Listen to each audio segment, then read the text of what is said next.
Bwana Yesu asifiwe sana. Leo nilikuwa naangalia neno la Mungu katika kitabu cha Mambo ya Nyakati ile sura 21. Nikaona jinsi gani Mungu alikasirika juu ya Daudi kwa sababu Daudi aliwahesabu watu. Yaani manake Daudi alifanya sensa katika mji wa Israeli, katika nchi ya Israeli. Jambo ambalo Mungu alichukia kwa sababu Mungu, watu ni watu wa Mungu. Wewe unawahesabu kama nani? Na unawahesabu ili ufanye nini? Bwana Yesu asifiwe sana. Jambo hilo likawa ni chukizo sana kwa Mungu. Paka Mungu ikapelekea Mungu kuleta adhabu juu ya Israeli. Lakini aliyetenda upumbavu huo ni mfalme. Lakini watu wengine wote wakapigwa kwa sababu ya mtu mmoja. Bwana Yesu apewe sifa. Wakapitia mengine ambayo hawakutegemea kuyapata. Kwa nini? Kwa sababu ya Daudi mfalme. Bwana Yesu apewe sifa. Hebu tusome mistari michache alafu nisikilize kwa makini sana. Utagundua hapo Mungu ni Mungu wa namna gani. Bwana Yesu asifiwe sana. Na kwa nini Mungu alimpiga Daudi? Sikiliza. Biblia inasema kwenye kitabu cha Mambo ya Nyakati sura ile sura ile 21, Nyakati wa kwanza sura 21, kuanzia mstari wa kwanza. Biblia inasema hivi: Tena shetani akasimama juu ya Israeli, akamshawishi Daudi kuwahesabu Israeli. Shetani akasimama juu ya Israeli, akamshawishi Daudi awahesabu wana wa Israeli. Biblia inasema, basi Daudi akamwambia Yoabu na wakuu wa watu, nendeni mkahesabu Israeli toka Beersheba mpaka Dani, mkanipashe habari nipate kujua jumla yao.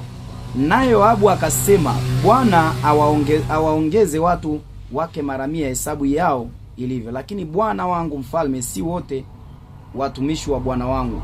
Mbona basi bwana wangu analitaka neno hili? Mbona awe sababu ya hatia kwa Israeli?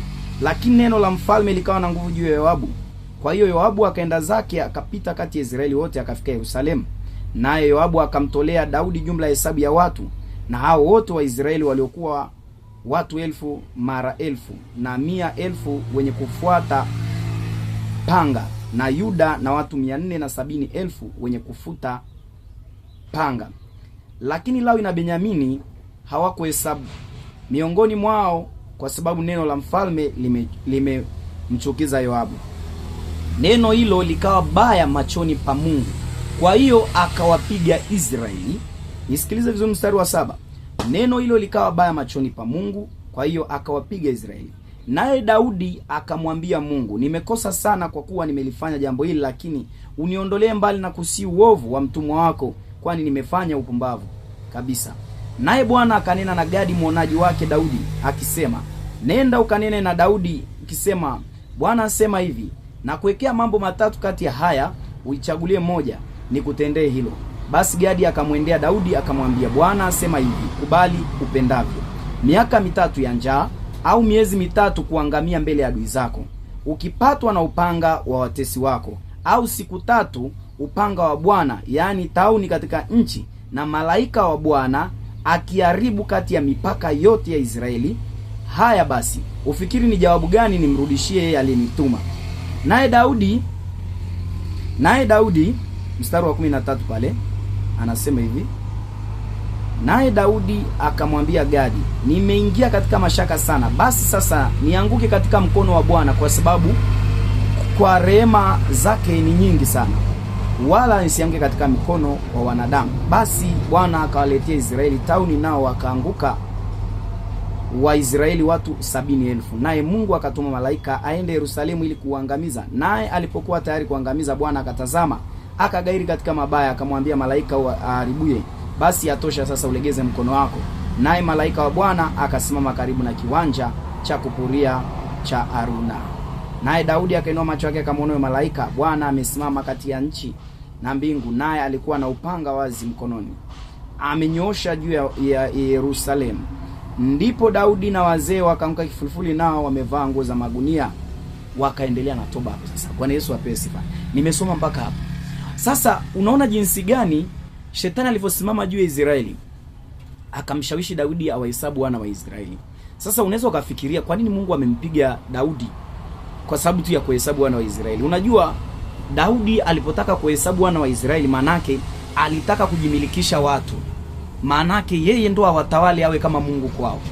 Bwana Yesu apewe sifa. Kitu ambacho hakijamfurahisha Mungu wala hakijampendeza Mungu. Kwamba Kwa nini Mungu anaona kama hao watu mimi nimempa Daudi awaongoze? Yeye ndio mfalme. Kwa nini hawahesabu awe kama ni watu wake wakati watu ni wa kwangu mimi? Mungu anapokupa madaraka, Mungu anapokupa cheo, akupi kwa sababu ili utawale watu, ili ubadilishe watu waache kuabudu Mungu wa kuabudu wewe. Bwana Yesu apewe sifa. Ili watu waache kuabudu Mungu wa kuabudu wewe kwa sababu ya kazi ulizowapa, kwa sababu ya maslahi unayowapa. Bwana Yesu apewe sifa. Jambo hilo likawa chukizo kwa Mungu. Mungu akamwambia Daudi, umefanya upumbavu, na akamtuma Gadi mwonaji wake ambaye ni nabii alikuwa akimuongoza Daudi. Akamwambia achague mambo matatu: kupigwa na kuanguka katika upanga wa watesi wake, au apigwe kwa tauni. Bwana Yesu apewe sifa. Daudi akachagua, akaona ni afadhali kuangukia katika mikono ya Bwana kuliko ya adui zangu. Unajua watu wa Mungu, usicheze. Ukiwa umeamua kumtafuta Mungu, usifanye utani kabisa. Siku utakayorudi nyuma, adui yako atakupiga vibaya mno. Kwa hiyo ni afadhali kuanguka katika mikono ya Mungu kuliko ya adui zako. Adui yako ana huruma. Mtesi wako hawezi kukuonea huruma, lakini Mungu ni Mungu wa rehema. Mungu anaweza kukusamehe tena pale unapokosea. Mungu anaweza kukurumia, lakini ikiwa wewe utarudi nyuma na kuanguka katika mitego ya adui na shetani, shetani atakuonea huruma. Hayo maombi unayoomba kusambaratisha kazi zake, kuharibu kazi za wachawi, kuharibu uganga wao, kuharibu falme zao, alafu mwisho wa siku umeachana na wokovu, mwisho wa siku umeachana na Mungu, karudi kwa waganga, watakutengeneza sawa sawa. Bwana Yesu apewe sifa. Biblia inasema hata Yoabu alipokuwa akimshauri Daudi kwamba mfalme, si watu wote wanaokupenda, Daudi akakaza, nenda, nimekwambia. Kwa amri ya kifalme ikabidi Yoabu aende. Bwana Yesu asifiwe sana. Jambo hilo likaa chukizo mbele za Mungu. Mungu akakasirika juu ya Daudi. Kisha Mungu akaamua kuachia adhabu.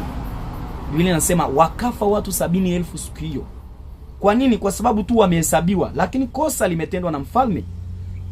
Watu wa Mungu, kuna umuhimu wa kuomba hata juu ya nchi yetu. Hamjawahi kujua tu maana yake. Mfalme au kiongozi wa nchi anapofanya makosa, anaingiza hata watu wake katika hatia. Na mfalme anapokosea au rais anapokosea, anaingiza watu katika matatizo makubwa. Unaweza kuona mvua zinyeshi, unaweza kuona tunapitia mahali ngumu ya maisha, unaweza kuona tunateseka. Kwa sababu gani? Tayari kiongozi alishapoteza dira. Watu wa Mungu, tutengeneze njia zetu. Leo hii nimekuletea neno hili kwa sababu ili ujue kama wewe ni muombaji, uombe sana kwa nafasi yako, kumwambia Mungu, nisaidie katika nchi hii. Tusipitie adhabu wala ghadhabu ambayo Mungu unaweza kuachilia kwa sababu ya mauaji, kwa sababu ya vitu vinavyorushwa, kwa sababu ya vitu vinavyoendelea ndani ya nchi hii. Mungu atusaidie, watu wa Mungu. Bwana Yesu apewe sifa. Sasa Mungu anapokupa madaraka, anakupa ili waongoze watu katika njia yake. Wala usijiinue wewe ukawa Mungu kwao. Angalia kitabu cha Matendo ya Mitume kinazungumza habari za Herode. Herode alipokuwa akihutubia, watu wakasema hii sauti ni sauti ya Mungu. Biblia inasema akatokea malaika akampiga Herode kwa changwa, akafa akiwa anahutubia. Kwa sababu hawakumpa nini? Mungu utukufu, walimpa mwanadamu utukufu. Nebukadneza naye ni the same. Alijiona tayari ametawala na ufalme wa Babeli ulikuwa mkubwa nyakati hizo. Akaona kila kiumbe na dunia nzima inamtii. Akaamua kutengeneza sanamu yake, na akasema asiyeabudu atatupwa katika tunuru la moto. Bwana Yesu apewe sifa. Atatupwa katika tundu la simba. Sasa angalia, Mungu akakasirika. Akamwambia, kwa sababu nimekupa ufalme ndio unatawala, hao watu ni wa kwangu. Biblia inasema Mungu akampiga Nebukadneza, akamtupa porini, akala nyasi kama mnyama miaka 7. Paka hapo alipojua kwamba Mungu ni Mungu anayetawala falme zote duniani. Mungu ndo akamrudisha tena. Ndipo unaona Nebukadneza akasema Mungu wa kuabudiwa ni Mungu wa Israeli, Mungu wa Shadraka, Meshaki na Abednego peke yake. Baada ya mapigo, Bwana Yesu apewe sifa, Daudi alipitia adhabu kwa sababu ya makosa yake. Na nikwambie kwamba unaweza ukatenda dhambi, Mungu akakusamehe, lakini utaacha kuipitia adhabu.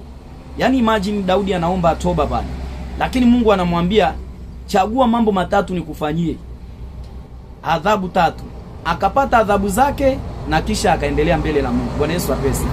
Sasa tutafakari sana mwanzo wetu na mwisho wetu kwamba Mungu anahitaji nini. Mambo mengine tusifanye kwa sababu tumekuwa tuna uwezo wa kifedha, tumekuwa watumishi wakubwa wa Mungu, tunajimilikisha hao watu. Hao watu ni Mungu amewaleta kwenye madhabahu sisi tuwahudumie. Kwa hiyo usijimilikishe watu kama ni wa kwako, ukaanza kutunga sheria zako ndani ya kanisa kama pastor, kama nabii, kama mchungaji, kama mwinjilisti au mwalimu, ili watu wakufuate, waache kumfuata neno la Mungu. Bwana Yesu apewe sifa. Wahubiri wa leo, kuweni makini sana.